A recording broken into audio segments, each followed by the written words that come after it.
আবু তালেবের পুরো শরীরের মধ্যে জাহান্নামের আগুন স্পর্শ করবে না। হাদিস শরীফে আছে শুধু দুইটা পায়ের মধ্যে আগুনের জুতা পরানো হবে। নবীজির চাচা আবু তালেবের জাহান্নামের মধ্যে সবচাইতে কম শাস্তি হবে তার। এই শাস্তিটার কথা বলছে নবীজি, কয় যে তাকে দুইটা পায়ের মধ্যে, তার দুই পায়ের মধ্যে দুইটা আগুনের জুতা পরানো হবে। এই আগুনের জুতার এত তাপ হবে, মাথার মগজগুলো পুরা শরীরের মধ্যে আগুন স্পর্শ করবে না, কিন্তু এই আগুনের জুতা পরানোর কারণে তার মাথার মগজগুলো বাতের পেনার মতো টকবক টকবক করবে। বলেন নাউজুবিল্লাহ। কেন চেহারায় আগুন ধরবে না, জাহান্নামের আগুন জ্বলবে না? আমার নবীজির জন্য আবু তালেব অনেক কষ্ট করেছে।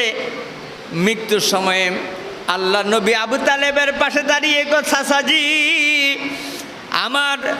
আমি আমার মা আমেনার পেট থেকে আমার আব্বাকে হারিয়েছি। 6 বছর বয়সে আমার মা আমেনাকে হারিয়েছি।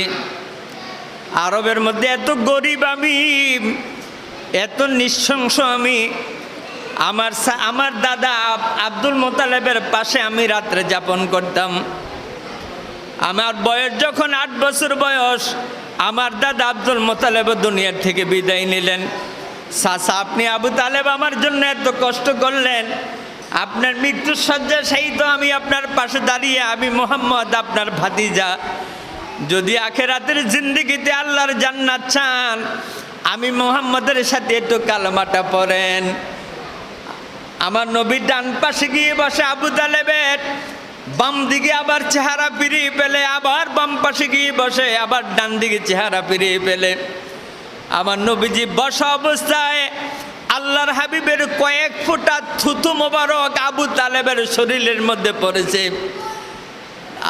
আবু তালেবের যেই শরীরে আমার নূর নবীর থুতু মোবারক পড়েছে, ওই চেহারার জাহান্নামের আগুন জ্বালানো, ওই চেহারার মধ্যে জাহান্নামের আগুন ধরবে না।